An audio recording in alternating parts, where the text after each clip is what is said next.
Hi everyone, good afternoon or good morning depending on where you are, and happy St. Patrick's Day. We'd like to welcome you to today's webinar, How to Outrank Your Competitors with SEO and PPC, presented by Acquisio and G-Shift Labs. We're broadcasting to you live from the fabulous Acquisio Lounge in our headquarters in beautiful Montreal, Quebec. We have one presenter in Toronto, Ontario, and yet another at the G-Shift Labs HQ in picturesque Barrie, Ontario. I'm joined today by Jillian Zakia, who is your host and will be handling the technical aspects of today's presentation, as well as by a couple of people that I'm very excited to hear from today. In today's webinar, our presenters will be uncovering ways in which SEO and PPC work together. We'll investigate the dark funnel and how to track offsite content to prevent your prospects from ending up in this aptly named and highly avoidable cycle. We'll look at leveraging influencer marketing to hack your competitor's audience and shift the attention to you, as well as how to drive traffic to paid content that aids in conversions. With us today is David McIninch, Chief Revenue Officer here at Acquisio. David brings nearly 15 years of marketing and leadership experience to the table. David spent the better part of the last decade in marketing, sales, and leadership roles at ADP in Canada, and most recently as the VP of Marketing for ADP's Global Enterprise Solutions Division. David is a proud son of an Irish papa, and I'm sure he'd rather be sipping on a Guinness instead of doing this right now, so we're extra appreciative of his being with us today. Hi, David. Hi, Mark John. Thank you kindly for that wonderful introduction. All right. And our first guest is Krista Lariviere, co-founder and CEO of G-Shift Labs. She is passionate about the digital space and obsessed with bringing automation and innovation to the marketing tactics of SEO, social media, and content marketing. Krista leads the strategic direction and vision of G-Shift, writes and speaks about the changing landscape of owned and earned media, and thinks about the innovation marketers still require in their toolbox to prove ROI of SEO and content marketing. She's driven to close that gap, and we'll learn more about how she's doing that today. Be sure to follow her and G-Shift Labs on Twitter. Welcome, Krista. Thank you very much. I really like the pot of gold that you gave me. That's really quite generous. For those of you who don't know me, my name's Krista. I'm the co-founder and CEO here at G-Shift, and G-Shift and Acquisio do a lot of joint webinars together, but sometimes they don't go so smoothly, but that's all great. It'll be great content, guaranteed. G-Shift is a web presence analytics platform for digital agencies and digital teams, and we're very much the yin to the Acquisio yang. So Acquisio very much PPC, G-Shift very much SEO. And so my DNA, like I said, very much SEO and content marketing, but as the SEO world has continued to evolve, thanks to Google, I talk more about SEO from the standpoint of strategies for earned and owned digital marketing, as it's so much more now than just the standard technical tasks of SEO. So today I'll be chatting about 5 main topic areas that are all very interrelated. My goal is to get you thinking about how these subjects are currently impacting your digital strategy, or how incorporating them may strengthen the impact and outcome of your digital presence and success. And so those 5 topic areas are the dark funnel and how your prospects are getting lost in it. And this is a new concept that we're starting to talk about a lot. I want to chat about audience development, also some keyword discovery and content distribution and how that all fits in, using influencer marketing to amplify your message, and then bringing it all together with supporting offsite content and illuminating the dark funnel through smart URLs and what we call conversion paths. And so something else that I always mention at the start of my presentations is, in my spare time, I'm very passionate about Sempo. I'm on the board of directors of Sempo, and it's a great organization, and I know many of you are involved in it. And I know Acquisio does a lot of work with Sempo as well. So we can just go to the next slide. And with that, I wanted to really just start my conversation with some industry research. And again, since I'm a fan of Sempo, thought I'd start out by using some of the recently released data from the State of Search Marketing report conducted in conjunction with Search Engine Land. And so every year SEMPO goes out and they survey hundreds of participants. This year it was 500 respondents from both the client side of marketing, advertising, and also the agencies and consultants. And one of the questions that they always ask, and I love the response to, which is, which of the following types of activities does your organization carry out? And search is still leading the way with digital marketing efforts, both search engine optimization and paid search. So with all the funky and fancy new tactics that are going on out there, search is still extremely relevant in the digital marketing mix. And just next slide. But then you see the same old challenges continuing to exist as well. So this is particularly on the SEO side, but I'm sure it's relevant on the PPC side, and that is, proving the ROI of SEO is still leading the way in as the #1 challenge for SEO campaigns. I also predict this won't change in the very near future either. I think it's going to continue to be one of those tactics, the whole SEO effort, very difficult to prove the ROI of, but still really, really important in the digital marketing mix, and we should not give up on it because it's difficult to prove the ROI. The ROI can happen over a very long period of time. Next slide. And if you've seen my presentations before, a Krista presentation wouldn't be complete without me talking about how content is really the kingpin of all of our digital marketing investments.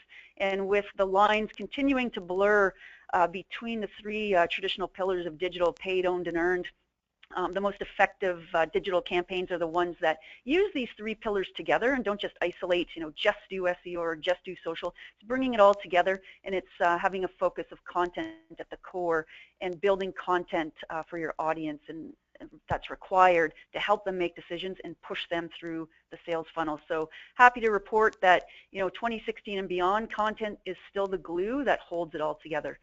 And so just one final slide, and I'll get into my content about the dark funnel. And next slide. This is a concept that, I know that's so confusing, and the marketplace is so complex, and digital marketers, they still think, well, where do I even start? Well, you should start. That's the first thing you should do. But really, in your travels through digital marketing and everything that you're doing, it's really about this long-term process of enhancing both the brand's web presence asset and the opportunity for discoverability in search and social throughout your prospect's buying cycle and across any device. And some of my favorite words there are discoverability. You'll hear me talk about that often. The long-term process, it's about search and social. And if you believe that you're achieving this, then you're on the right path. Don't stop. Continue to tweak and continue to improve your campaigns. So let's dive into my first topic, which is the dark funnel, which is a term that's probably new to a lot of you. We've just started to really do a lot of writing about it, and you can go to the next slide. And so it used to be that SEO was so easy. Back prior to 2010, 2009, the focus was optimizing the website. There is no real use of social media. People came to your site to inform themselves. They stayed on your site and continued to inform themselves. They converted multiple times on your website. You, as the marketer, were in complete control. That sounds almost silly now. I wish it was that easy. So down in the bottom left-hand corner, this is really what that was like. It was like your prospects went to your site to become informed about your products and services. Social, when it did come about in the early days, that was where you went to connect with your friends. But now, and if you move over to the top right-hand corner, social is where your prospects are going to inform themselves, right? It's not so much, well, it is still about friends, but it's really about informing about products and services and organizations and people. And down in the bottom right-hand corner, the website is now really just where they go to do the final conversion after they've informed themselves off of your website. And this is where we have the concept of the dark funnel, that everything is happening off of the website. And so that's really the reality today. And if you go to the next slide, you'll see this really interesting fact that brands are experiencing very disruptive change. And so they're starting to realize, and it's starting to become apparent, that 67 to 90% of a customer's digital interaction with a brand, so with your company, it's happening off of the website. And this behavior is happening for two reasons, which won't be a surprise. One is mobile devices, and the other is social, right? And so now when you think about the fact that 67 to 90% of engagement is happening off the site, this translates into quite a startling reality, which is on the next slide, which is that, and if you reverse those numbers, it's that only 10%, can you go to the next slide? It's only 10% to 33% of engagement is being captured by your analytics system. So if you think of Google Analytics, or if you're using Adobe or whatever you're using on your on-site with traditional tags and tracking code and all that, only 10 to 33% of the engagement of your prospects is being captured by that. And so there's a big, big gap in engagement because so much of it is happening off of the website. And I'm not making this stuff up, right? And so if you go to the next slide, you know it's real and you know it's important. And if you could just hit enter a couple more times, there's some other aspects to this slide. And one more time, there we go. You know it's real and you know it's important when Google files a patent on it, right? And so Google has filed this patent called on-site and off-site search ranking results. And if you don't believe it, believe it, that Google thinks this is really important, and they're going to start, they probably already have started, looking at the relevancy of your on-site, so stuff that belongs to your domain name proper, as well as your off-site engagement and content. So it's time to really start paying attention to it, and so putting emphasis on building trust for all of your content could and should become one of the biggest undertakings you have in 2016. So really starting to pay attention to what your web presence looks like off of your main domain. And if you go to the next slide, we'll sort of tie this all into this myth about the sales funnel, because this marketing technology really does tie into sales technology. And when you think about lead nurturing and how it's connected to the sales funnel, there's this myth about the sales funnel that it's very linear and sort of looks like this funnel over on and that you control the sales funnel, that your buyer's journey is linear and predictable, that people move from awareness through to consideration and preference all within your website. Evaluation and decision making happens in one spot and you get to see everything. The reality is this isn't so true anymore.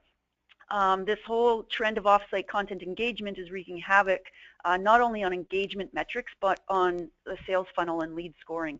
And so if you go to the next slide, you'll see what the reality of the sales funnel is, and you can just go ahead and hit enter a couple of times. The reality is that the prospect controls their own journey.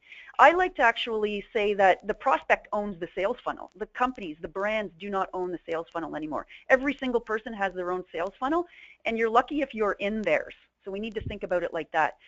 Consumers are relying on peer and social communities. It's just a chaotic scene. The journey's not linear, and people are bouncing around all over the place, and they're going from awareness to buy, or they're going straight to consideration to buy, and it's difficult to track all this. And if you're using a lead scoring system like a HubSpot or a Marketo or a Pardot or a SharpSpring, the list goes on, there are some fundamental gaps in the whole concept of lead scoring, right? Where, for example, in the olden days when everything was controlled on the website and you had access to all the engagement, one person touched 3 pieces of content, for example, and you gave them a lead score of 3, where in reality now, if they have a lead score of 1 in your system, they may actually deserve a lead score of 10 because they've interacted with your brand in 9 other places off of your site, and that engagement is not captured. And so again, we call this the dark funnel. If you hit enter one more time. And we call it the dark funnel. It's a term that G-Shift has created because there's absolutely no insight into where the prospect is in their sales journey. And we even experience this at G-Shift. It's like a lead comes in, they self-identify, they go away, they come back 30 days later and they buy. Well, they inform themselves everywhere else. So it's a real big pain in the neck. And so one of the trends that's contributing to this too is influencer marketing, and we're going to be talking about that in a little bit. And so we have our first poll question, and so these poll questions are going to be published at the end of the webinar here today. And so if you just take some time and answer the first poll question, do you currently track off-site content engagement through the sales funnel? It's just a simple yes or no, and we'll give you a couple of minutes to answer that question.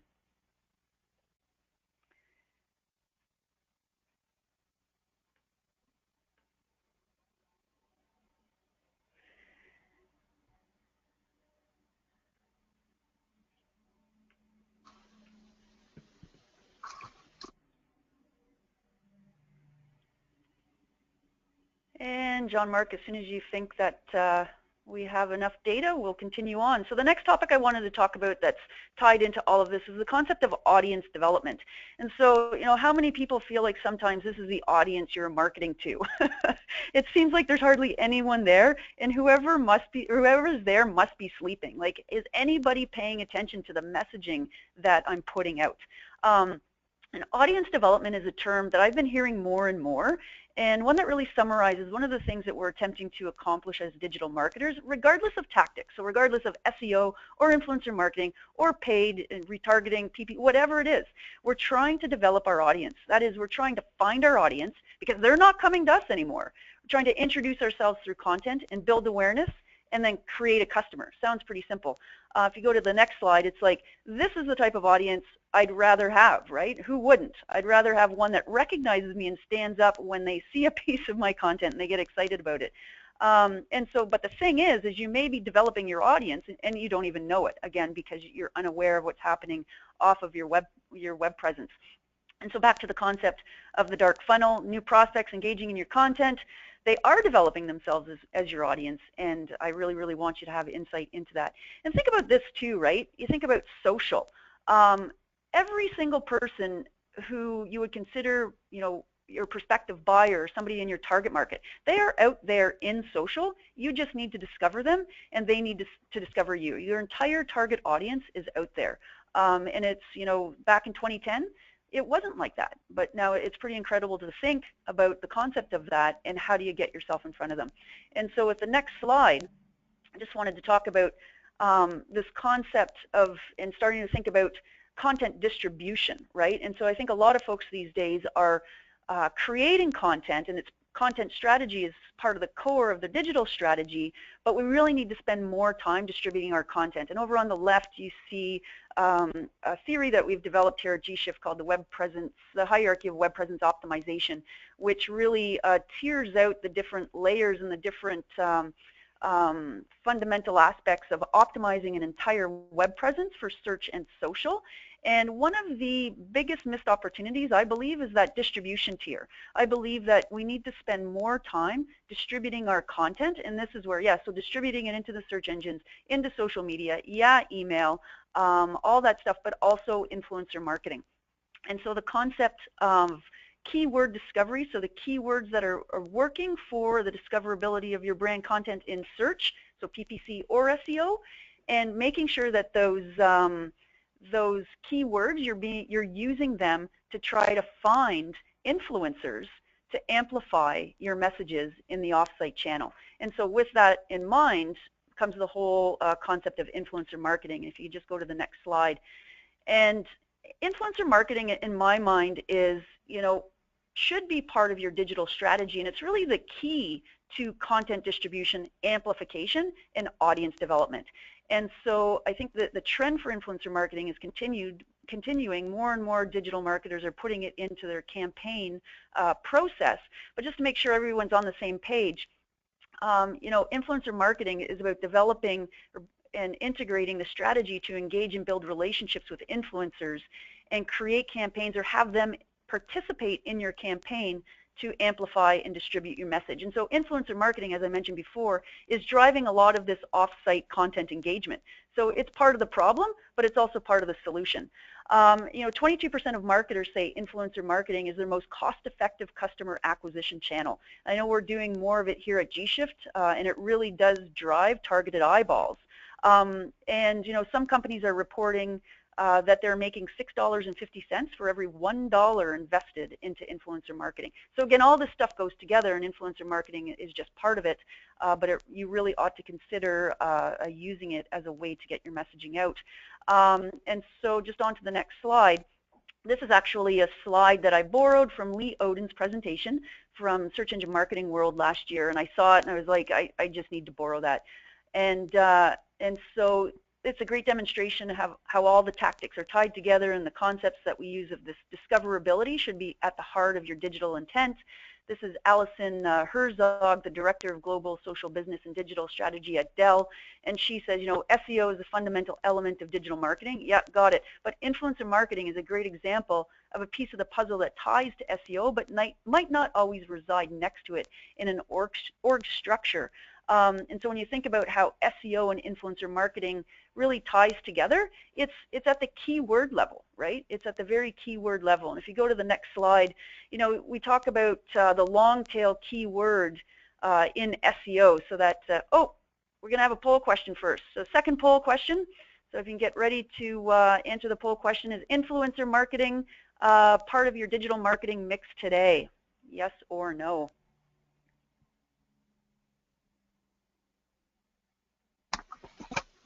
We'll just give everyone a couple of seconds. People are voting away here madly, Krista, so we'll just take a couple more seconds before we get back to it. Yeah, we should be good there. We'll go right back to it. Perfect. Thank you, everyone, for responding to that. And so SEO and influencer marketing tied together, it's really about the long tail keyword. And so when you think about the keywords that are working in SEO and PPC, use those keywords to find people. Okay, and so influencers, people in social. So influencers are really just people in social, right? Who are talking about those keywords and who have a target audience that matches yours. And so when I talk about influencers, I'm not talking about the celebrities that have 1 million Twitter followers. I'm just talking about finding normal people. And it could be in a specific geographical area for specific long tail keyword phrases that matter to your target audience. Keywords that person actively talks about and most likely has that target audience that matches yours. And so, you know, people think about finding influencers, but I think it's an even broader concept. It's about finding your target audience. Again, because they're all out there, they're all following people. How do you get in front of them? You find the people who have access to them. And that's the beauty of influencer marketing. And so if you can go to the next slide, this is it's actually a screenshot from G-Shift. And we allow you to actually take your SEO keywords, throw them into influencer identification and audience identification engine to find the people who have access to your audience. And so this is a fellow who we use. He's one of our influencers. We didn't need software to find him, Warren Whitlock. And he has helped drive eyeballs to our web presence, folks who we know we probably would not have been in front of. And so really important to make sure this is part of your overall digital marketing mix, really helps in the long-term discoverability of your brand content and plays on those big important trends, customers wanting to inform themselves in social and audience development, okay? So it's pretty important. But, you know, some of you may be doing it. I can't wait to see the results at the end. If you're already doing influencer marketing, that's great. If you can go to the next slide. But I think a lot of marketers are missing the boat or flying cars, or in this case, the mutt van. And I get angry at digital marketers who are actually doing influencer marketing, going through the process, setting up the campaign, but not giving a single thought to measurement. So I wrote a blog post a couple of months ago. You can go on our site and read it. And it plays along the theme of Dumb and Dumber, where it really addresses the lack of influencer analytics that's being done and influencer measurement that's being done. And we have a technology that you can use to do that. And if you go to the next slide, this is where we start to really talk about tying it all together. And tying it all together, so the whole concept of influencer marketing, off-site content, engagement of off-site content, how do you track it? How do you get control of this whole dark funnel scenario? And it's through a technology called Smart URLs, and there are a couple of different systems out there, but it really is about a system, right, that allows you to track at a very granular level, for example, the influencers who are producing the most engagement for your brand, for example, in a particular channel, in a particular geography, at a particular point in time. So in tracking any kind of off-site content, whether it's a YouTube video or a blog post that's been posted on somebody else's site, to really drive those analytics back into your system so you can understand what's going on, who's engaging, and when they ultimately do end up on your website, it's not the first time that they've engaged with your brand, it's maybe the third or fourth time that they've engaged with your brand, and it can really inform your sales organization in a much more effective way. So Smart URLs really allow you to prove the value of ROI, report on the accuracy of your influencer marketing and your lead scoring, and really illuminate that dark funnel. And so just one final slide, just about content. It's really important to have a system that can do this. So tracking, measuring, and optimizing both earned and owned content off-site. You can even do offline if you wanted to get really, really complicated. And I love the concept of smart URLs. We call them contextuals because in my mind it's a true connector of SEO, social media, and content marketing, and gives such clarity to influencer analytics and what's working and what's not working. And so just before I hand it off to David, just a few takeaways. There's a lot of content there and a lot of things to think about, but some SEO takeaways for you is that it's really all about discoverability of your content everywhere, right? So think beyond your website. It's about developing your audience, that long-term process of developing your audience, finding influencers by the SEO keywords that are already working for you, or PPC keywords that are already working for you. Get them involved to help you amplify your content. And then the whole concept of offsite analytics, again, because 67 to 90% of the customer's journey is happening off of your website, and so you need some offsite analytics to gain insight into that. And with that, I will hand it over to David, who is going to talk brilliantly about PPC. So over to you, David. Well, thank you, Kristen. Thank you for setting me up for high expectations. And good afternoon, everybody. I am Irish. Happy St. Patrick's Day. Today's a wonderful day for a bunch of different reasons, not the least of which is I get the opportunity to share this time with Krista and hopefully sort of present the SEM PPC sort of part of the equation as it relates to how to drive better strategies to address the needs of those customers and prospects inside the dark funnel. So, from my perspective, I'll speak quickly just about how the nonlinear funnel in both consumer and B2B affect your paid strategies. What types of strategies can you use to influence each different stage of the funnel, and more importantly, perhaps, take people who are either falling out or people you don't necessarily know about and knock them into the funnel to the degree that you can to action them as they move through each stage. Talk specifically about bid strategies that reflect how you want to address certain needs of certain customers within the funnel. I'm going to talk a little bit about some of the changes that have been made recently with respect to AdWords and how to leverage bid strategies to kind of take advantage of the new ad experience for a lot of those of you who advertise on AdWords. Talk specifically about attribution and analytics, specifically and by campaign type. And then I'm going to talk a bit specifically about retargeting, native, and social, both at the top and the bottom of the funnel, and how you can use both of those, or all three of those strategies to better influence funnel progression as well. So first I'll start off with just kind of the new normal for a PPC. As you saw earlier, to piggyback on Krista's point a little bit, the three traditional pillars of digital marketing, paid, owned, and earned, are becoming increasingly important, but at the same time increasingly blurred. And as you'll see, PPC strategies, specifically campaign structures, keyword strategies, and bid strategies, all need to be made in the context of how essentially we work to push traffic back into that funnel. There is a very, very robust market for display and search and PPC in general. That market is different now than it was before. The average, the overall advertising market is growing at about 5% per year. Digital and PPC and paid advertising is growing at about 12.5%. But a lot of that is flexing towards mobile, and a lot of that is now flexing towards display as well. Display in this context is specifically a bit of a proxy for in-app and Facebook in particular, which is really driving a lot of that, as well as native. And then lastly, the funnel is in fact becoming more complex, and it's non-linear, and as a consequence, the customer journey and what you need to get out of your advertising strategy needs to be flexible both across platforms, channels, and devices in order to make sure that you're managing people through that customer journey in different ways depending on where they sit within that journey. So as we'll see on the next slide, when you think about, at least in the old days, the path to purchase, in as much as it wasn't linear, it was still pretty easy. And PPC specifically was focused on driving leads typically to the top of the funnel, to engage with SEO content, to drive traffic to your site, to push people to a landing page with a call to action. And that was, a lot of that investment was made during the original consideration phase.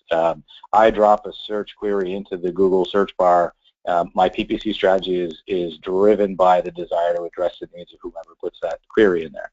Product ads and content, we're really focusing on mid-funnel, so as people are in that consideration phase, they've essentially decided to make a decision, how do I push them through the funnel, and then post-sale, you're kind of coming over the top again a lot of the time with brand ads to influence either mitigate buyer's remorse or influence or reinforce the decision that's about to get made. Unfortunately, that's not really how the customer journey works anymore, and certainly as advertisers, I'm sure you know, it's getting tougher and tougher to actually map the investments you're making to the actual path to purchase. So as you move forward in the slide deck, the new path to purchase is really about mapping out the customer journey.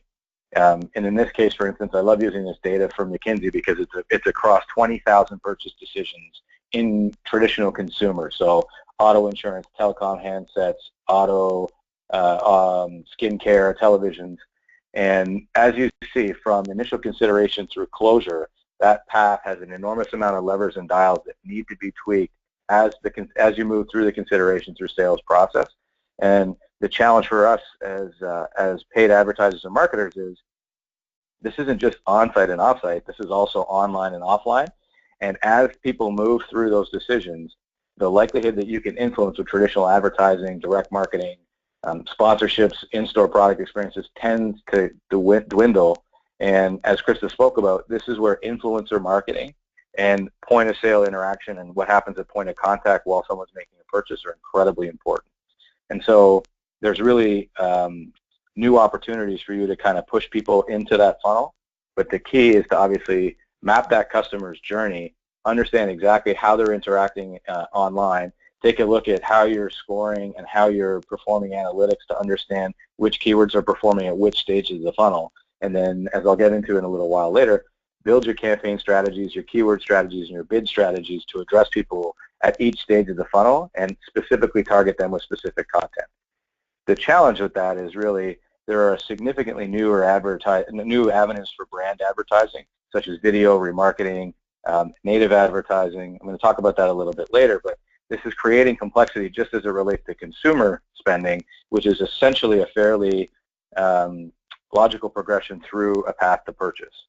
But that complexity isn't necessarily limited to just consumer. On the next slide, I get into the discussion around the B2B customer journey. So it gets even more difficult in many cases when you're thinking about a B2B purchase decision. The corporate executive board says the average number of decision makers in your typical B2B sale is 5.4. In many cases, it poses a very simple question of how does marketing find the people who may be key influencers in a decision or in a sales process who are never going to type a query into a search bar? They're never going to be part of that discussion or that evaluation in a B2B context by doing their own online research. There's probably a review team, a deal team, an RFP team, and a subject matter expert already doing that work. So that's where the different strategies, again, at the different stages of the funnel are so important. The second thing is, in theory, there's a much more rigid sort of adherence in the digital world to holding the CMO accountable for specific business metrics associated with the ad spend. So specifically, what's my cost to acquire? What does my sales force cost me? Net sales expense is a huge, huge expense, specifically in the case of large enterprise B2B sales. So how do I map that path to purchase and start to lever influences that are, for all intents and purposes in the digital world, a lot cheaper than paying salespeople to make phone calls, probably drive a higher win rate and drive a higher conversion rate, at least at the beginning and the top of the funnel. And then how do I get the effective return on ad spend if I'm mapping my advertising strategies to the different stages of that funnel? So in the next slide, I'll kind of talk specifically about how some of the tools that are becoming available are really helping businesses think about this in a different fashion. And Google's done a good job specifically on attribution and targeting across customer journeys. And now, if you go to Sync with Google, they actually have a tool that allows you to plunk in what channels you're in, what verticals you're in, where you're located physically, and they will give you an idea of both an attribution model, although it's fairly rudimentary, as well as where you should be spending your time and your budget in terms of targeting to play to each stage in that funnel.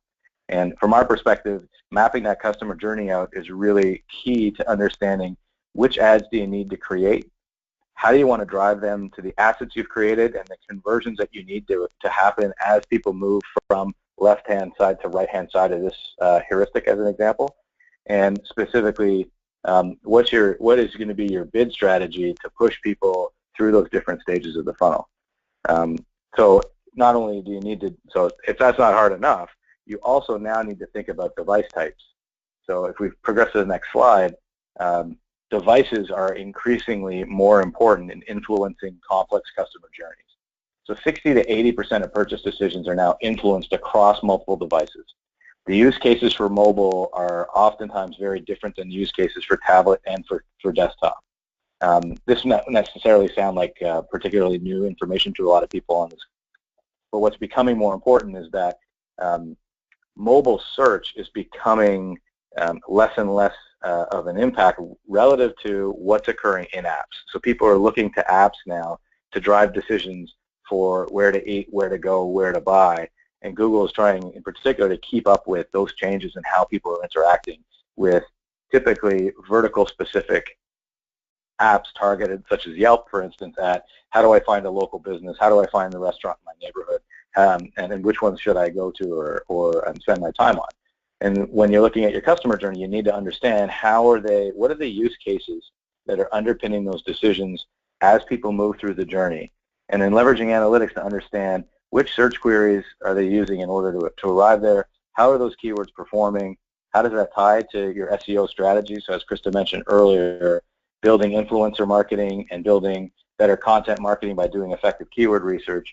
And how does that, you're forced now to think about this in the context of how does that fit into a mobile strategy, knowing that in many cases the CPCs and the average prices for mobile can be different than they are for desktop. And then lastly, as you flip to the next slide, I think you got I've sort of outlined a little bit of why you need a good understanding of the customer journey. You need to know what content you want your audience to engage with at the different stages of the funnel, and then understand that when you do effective ad targeting and write really great ad copy, I'll get into some of the strategies in a moment, even with a #1 organic ranking, paid ads can provide as much as 50% incremental clicks, or at least that's according to Google. So as you think about that, it's really a double whammy on great content, SEO optimized, very, very high value, high relevance content, and then paid advertisement that comes over the top to help push people back into that funnel experience to create a sense of urgency. So in terms of writing your ads and moving people through the funnel, it's about relevancy, it's about click-through rates and quality score, and it's about adapting to the new normal and AdWords in particular. So we move to the next slide. This is specifically about the new normal. I'm sure a lot of people on this call already have seen this multiple times, but starting in the middle of February, AdWords had decided to remove all right-hand side ads and right rail ads from the search engine results page, exclusively showing only product listing ads and the knowledge panel now on that right-hand side. The effect of that was fairly immediate and considered fairly drastic. So essentially what it did was it took the total number of text ads on the page from 11 to 7. It would show 4 on the top instead of 3 and 3 on the bottom. The impacts of this are twofold in many cases. The first is this actually eliminated an organic position from the search engine results page for the most part. So it's bumped organic traffic down, and in the context of the real estate crunch that you have on a mobile device, has made the ads a little bit more present. It's provided more real estate for those 4 ads, but it effectively creates click competition now for all top performing ads. Instead of 3, there are 4. But it gives you the opportunity to write and include site links, extensions, and ad extensions that drive a much better engagement experience for those advertisers. And in as much as when you think about the fact that even though there are only 7 ads versus 11 now, because the engagement rates on the top and the bottom are so much higher, there's in theory at least more available clicks between those 7 ads versus the 11, considering the engagement. However, the price of those clicks and the competition for those clicks is more intense now. And we did a study that we posted a blog post on earlier this week across 90,000 campaigns over the course of the last 4 weeks. And we've seen CPCs rise as much as 10% as a consequence of this real estate crunch and the price competition for those positions. So it is really important when you're thinking about your bid strategies to think about specifically How do I write these ads so that they're relevant? How am I going to bid? How am I going to bid to make sure that I'm driving these people who click to the right real estate and the right assets that I've created? And then more importantly, as you see in the sidebar here, how do I do that also in the context of short, targeted, exact phrase matches? And how do I do that in the context of understanding what types of queries are happening now via Siri, Cortana, and Google Now, given the fact that 41% of adults and 55% of teens have reported using voice search at least once per day, because the use cases and how you interact with voice search is significantly different in many cases than how you would interact by actually typing a text search into either a mobile browser or a desktop Google search. So specifically thinking about long-tail keywords for those voice searches and how all of that affects your bid strategies. So in the next slide, I kind of get into that a little bit without too much technical detail. But essentially, in the new world, it will become significantly more important to think about your bid to position strategy. So your quality score, along with your bid and your ad extension data, is how Google determines your ad rank, right? Quality score is the second most important component of ad rank, with only your bid being more important than your quality score. So your bid strategy needs to, in my opinion at least, needs to be a bid to position approach where you're targeting those top 4 results to ensure that your ad is shown. The Google API update that they made recently that allows you to export your quality score across your book in bulk should provide a lot more insight into the ability to understand a lot faster which ads are performing at what rates and what your quality score is for the keywords and for the ads.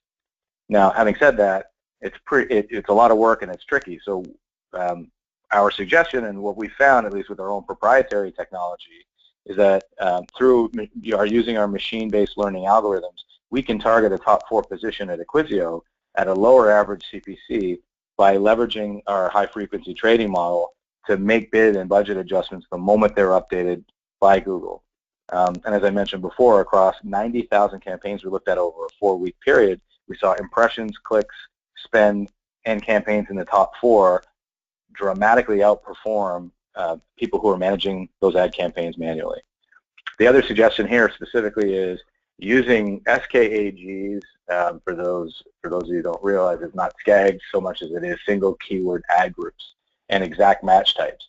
Single keyword ad groups and exact match types can allow you to really supercharge highly relevant search queries. So, because today is St. Patrick's Day, I would like to learn about recipes for cooking with Guinness. You make sure that you're using single keyword ad groups to drive specifically to perhaps a landing page where you can sign up for a newsletter and learn all about how to cook with Guinness. I don't know why you wouldn't just drink it, but that's just me. But as a result, depending on where you'd like to move people through the funnel, look at single keyword ad groups and bid strategies around those, because they'll be very, very tightly clustered. They'll be fairly cost effective, and they'll drive to really relevant content that'll give you the option to click, call, download, provide an email address, or whatever it is that you need to do in order to move people through the funnel based on the strategy you have for that specific campaign.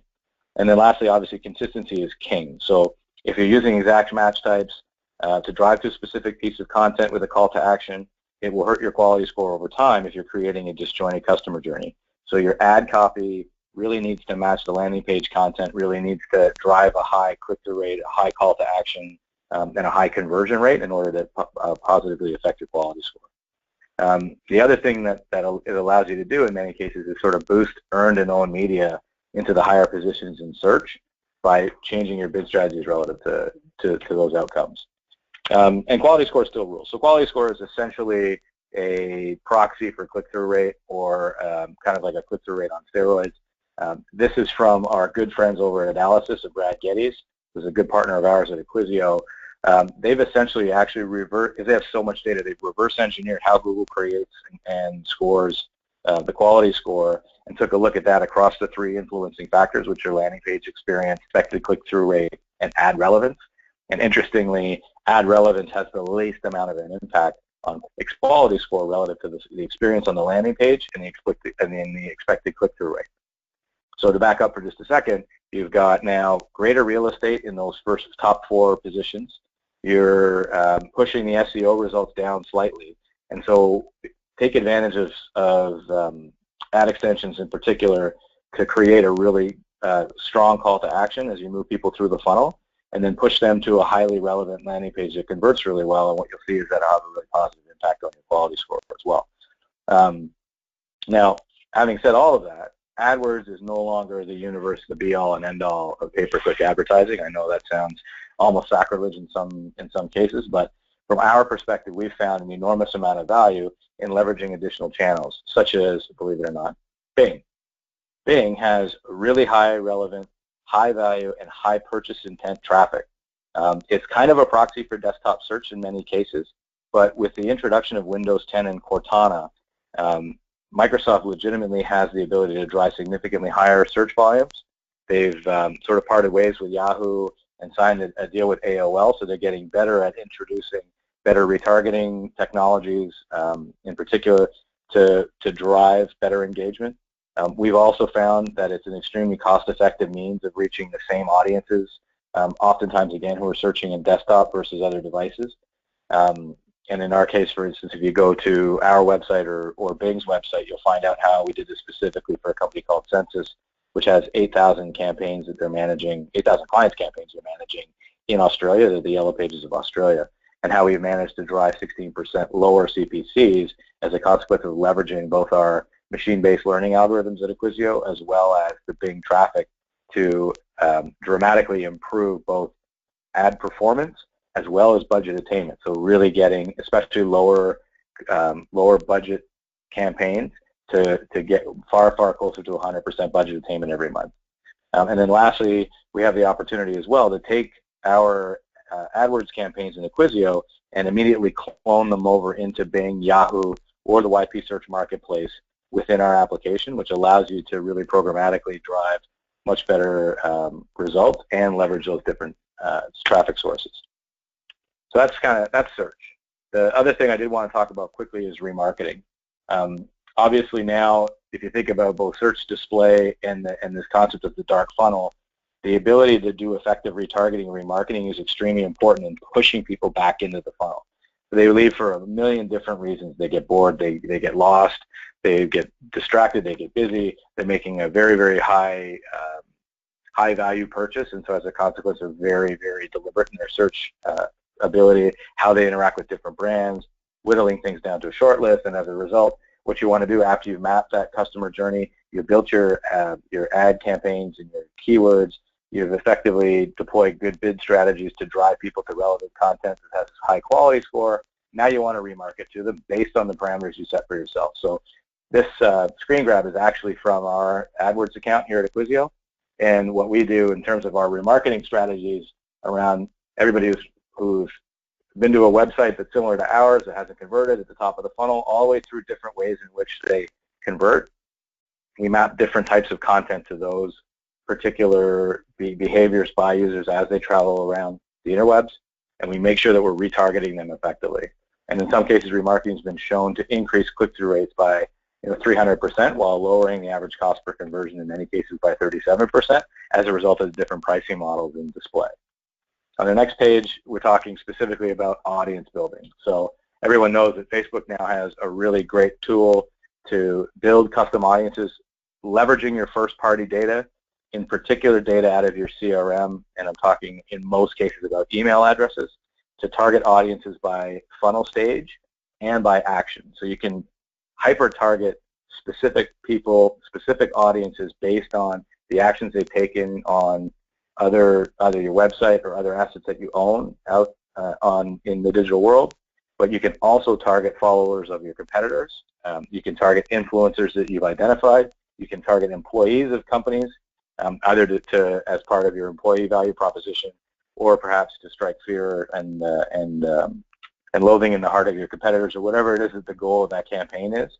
And you map that to specific content and CTAs, and then move that back into your SEO optimized content. You want to create the inability essentially to escape the funnel by consistently pushing these audiences back to highly relevant content that when you do, especially if you leverage Facebook and you have a robust email list, you can hyper-target people and push them back into the funnel directly at the stage in which they left.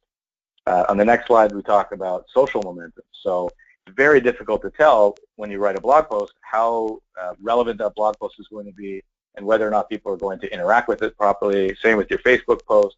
And now you have the opportunity through Twitter and promoted tweets and through Facebook to boost those posts really easily after the fact. You're getting lots of likes and shares, then boost that on your page.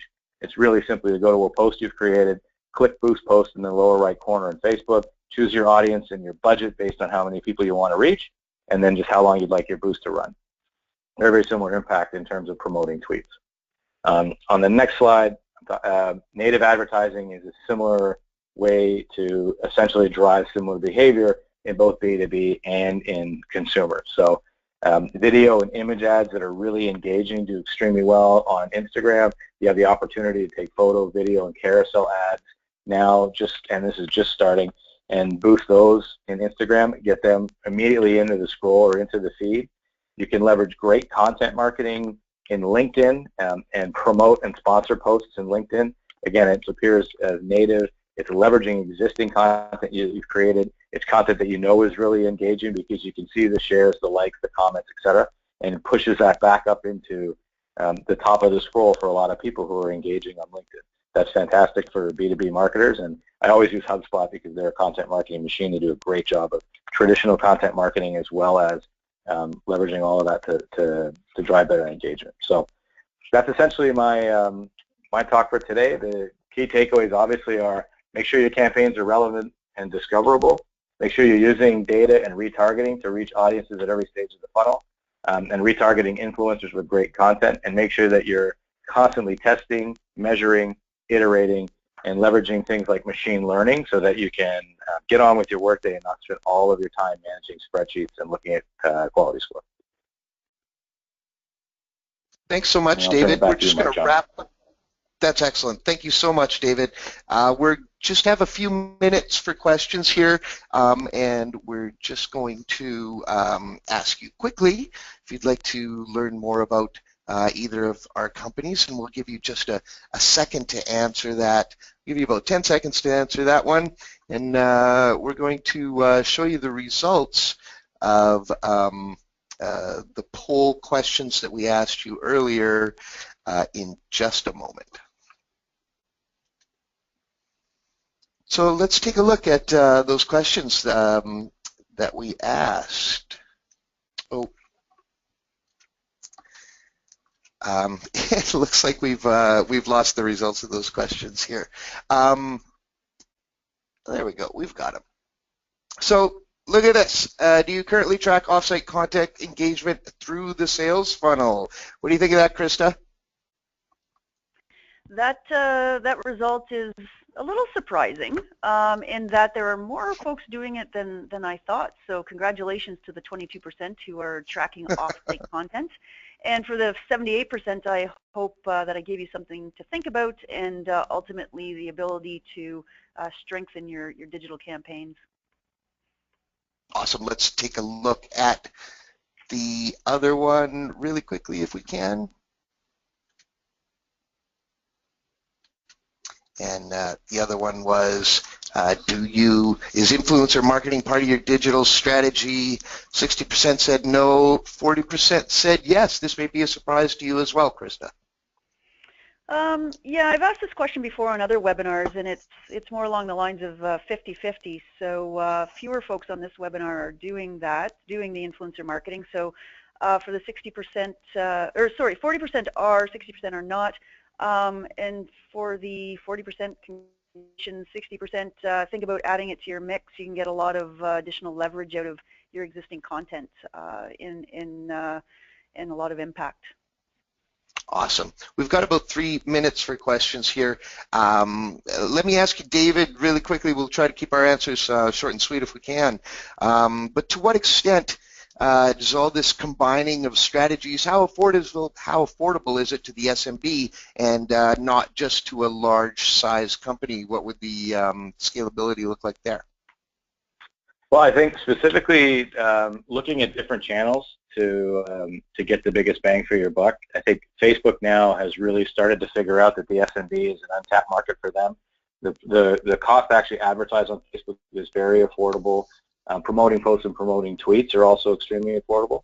and then making sure that you're taking a look at where your customers are spending their time and where they're coming from. So whether it's Yelp or any of the in-app purchase decisions that are influenced by non-traditional means, those tend to have much lower CPCs and are probably significantly more affordable, and then have one or two really well-structured campaigns in AdWords that's going to run at a slightly higher price, but will probably generate really great results. And then most importantly, for SMBs, sit down and think about this very, very important question. How much are you willing to pay for a lead, and how many leads do you need? And once you create that equation, then you'll have a much better idea of where you should be spending your time, effort, and your budget. Awesome. So, Krista, in the context of influencer marketing, which we looked at before, we had, not everyone's involved in that, obviously. How do you find specific influencers within the context of your business or your vertical? What's a good strategy for identifying those folks? Yeah, that's a great question. And there are software platforms out there. G-Shift is just one of them, where you can search through a database of people from social. And with that data comes additional details about their social profiles and their social activity. You can search by industry, geography, keywords, activity. So there are technologies that help with your ability to find the specific influencers. So you can't just go and walk around and look for them. You're best to use technologies to do that. Awesome. That's a great answer. Thanks very much. And I want to thank everyone who attended today. Unfortunately, we are out of time, so we're going to wrap it up. I'm sure we could have talked with these two people for another hour or so at least, and there were a lot of questions. I'm sorry we didn't get to all of them. But thanks very much to our presenters, to Krista and to David. Thanks to Jillian for hanging out with the technical aspect. And happy St. Patrick's Day to everyone. We will be sending you all a recording of this webinar so you can listen to it again and share it with your friends. Have a great day, everyone.